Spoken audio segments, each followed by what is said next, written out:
Olá, aqui é a Isis Grazielli, uma das psicólogas e orientadoras profissionais do Instituto VI, e nesse episódio eu gostaria de te contar 4 histórias, pelo menos para a gente começar a conversar sobre um tema super importante dentro da orientação profissional, que é a disseminação de informação. E eu gostaria que você percebesse que essas 4 histórias acontecem com pessoas diferentes, em contextos diferentes, de classes sociais diferentes, com idades diferentes e vivendo desafios diferentes. Vamos lá. Primeira história.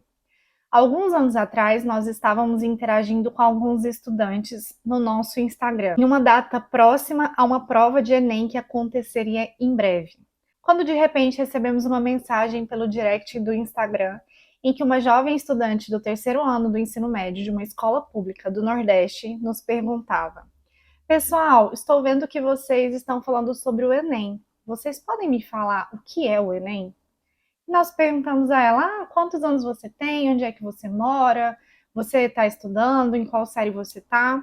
E ela disse: sim, eu estou no terceiro ano de uma escola pública e a minha escola falou que eu preciso fazer o Enem. Como vocês estão falando sobre o Enem, eu achei que talvez vocês poderiam me dar informações sobre o que é o Enem. E a gente perguntou: mas você sabe que o Enem se trata de uma prova, certo? Ela: não, eu não sei bem o que eu tenho que fazer no dia do Enem. Eu tenho que ir para algum lugar, eu tenho que fazer alguma coisa. E aí a gente começou a se dar conta do grau em que estava aquela desinformação. Perguntamos para ela: na sua escola não te informaram que o Enem é uma prova, que você precisa se inscrever, que você precisa estar em um lugar num determinado dia e passar por uma certa avaliação num determinado formato?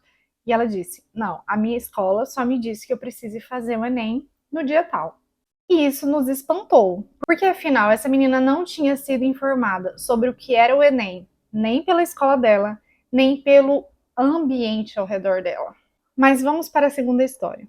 Há algum tempo atrás, eu estava fazendo orientação profissional com uma jovem que vive no exterior junto com a família dela. E essa jovem estava apresentando um grande desejo de trabalhar na área corporativa, de ter no futuro profissional dela um cargo corporativo alto.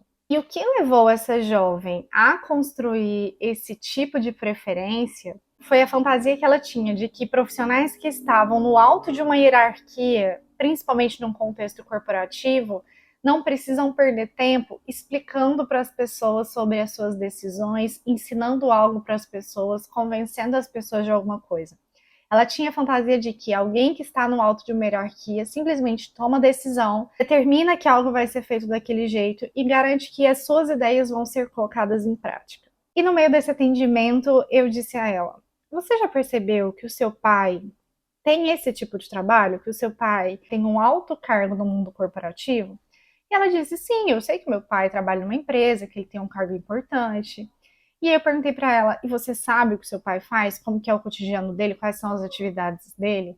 E ela disse: nossa, eu nunca pensei em perguntar isso para o meu pai. Ninguém nunca tinha me ajudado a refletir que o meu pai pode me contar como seria a minha vida se eu seguisse por um caminho parecido com o dele.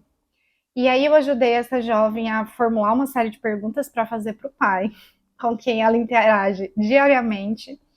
E essa jovem descobriu nessa conversa que uma pessoa que está num alto cargo dentro do mundo corporativo, na verdade, gasta muito tempo ensinando as pessoas e não coloca todas as ideias dela em prática, não determina tudo que vai ser feito por aquela organização. Esse papo foi muito importante para quebrar muitas das fantasias que ela tinha sobre esse tipo de trabalho, mas mais importante ainda foi a informação de que ela poderia conversar com alguém que já tinha aquele trabalho. E ela tinha uma pessoa assim ao lado dela. Veja que oportunidade ela já estava deixando passar há muito tempo, em que ela vinha sonhando com esse caminho, mas às vezes idealizando e imaginando que ele ia levar ela em outra direção.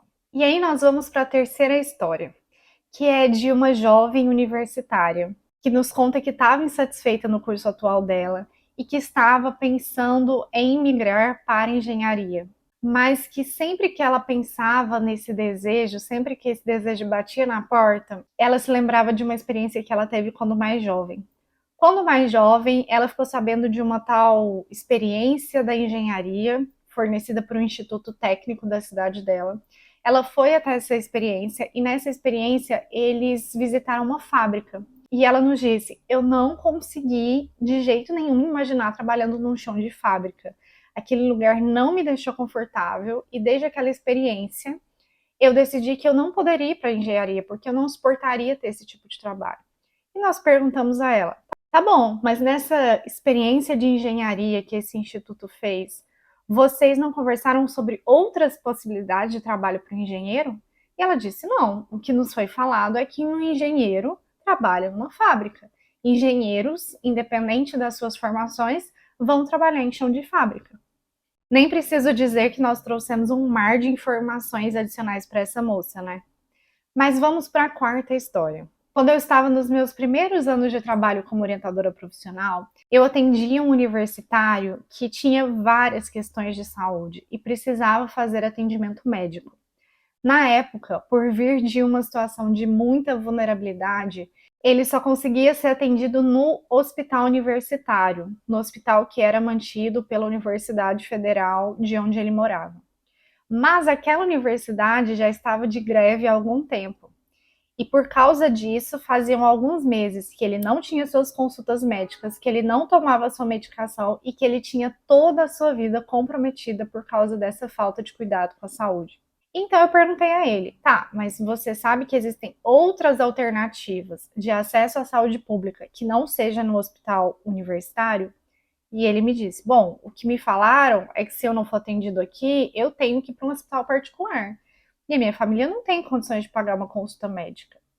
E eu disse para ele: tá, vamos sentar aqui e fazer uma pesquisa sobre o seu bairro? Vamos tentar entender se lá no seu bairro tem um postinho de saúde, uma unidade básica de saúde, alguma instituição que você possa receber os cuidados que você precisa. E eu me sentei com ele, nós abrimos um navegador de internet, pesquisamos pelo bairro dele e nós descobrimos uma unidade básica de saúde a algumas quadras da casa dele. Ligamos na UBS e agendamos uma triagem para a próxima semana. E esse menino pôde finalmente continuar com um tratamento que era super importante para ele conseguir dar seguimento em várias áreas da vida. E por que é que eu estou te contando essas histórias? Talvez você já tenha tido algum insight aí de que nessas situações faltava a essas pessoas algo fundamental para que elas caminhassem com mais tranquilidade na vida. E essa coisa fundamental se chama informação. Eu te contei a história de pessoas que viviam em grandes centros, em periferias, em países de primeiro mundo, de pessoas que vinham de diferentes realidades. E em algum desses casos, ou talvez em todos eles, pode ser que a gente assuma algo muito delicado.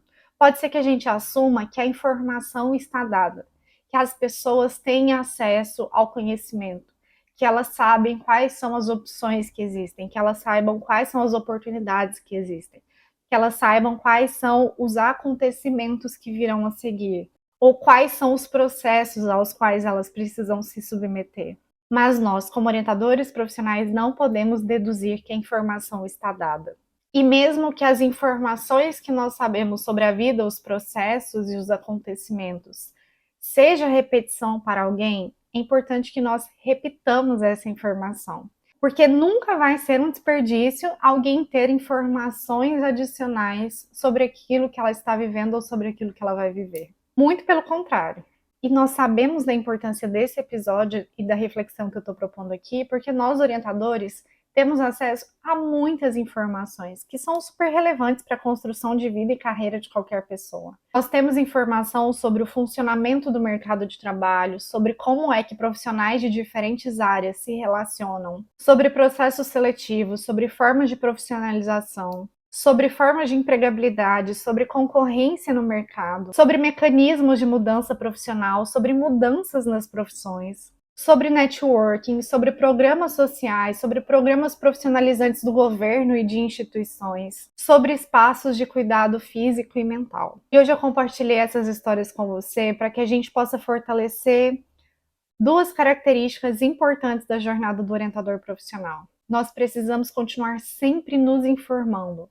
Não só sobre orientação profissional, que é algo que nós já deixamos bem claro em episódios anteriores, mas sobre todo e qualquer assunto que atravesse o nosso caminho. E além de fortalecermos o nosso arsenal pessoal de informações, que nós possamos incentivar outras pessoas a se fortalecerem também, a buscarem informações, a se interessarem por pesquisa, a quererem saber mais, a irem atrás de detalhes, a irem atrás de possibilidades.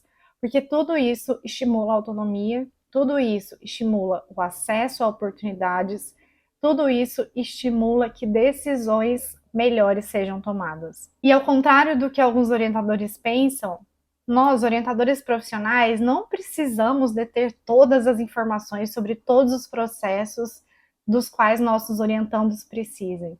Se nós não temos informação sobre algo naquele momento, a gente pode ir atrás de informação, a gente pode fazer essa jornada de busca e de pesquisa junto com as pessoas que nós estamos acompanhando.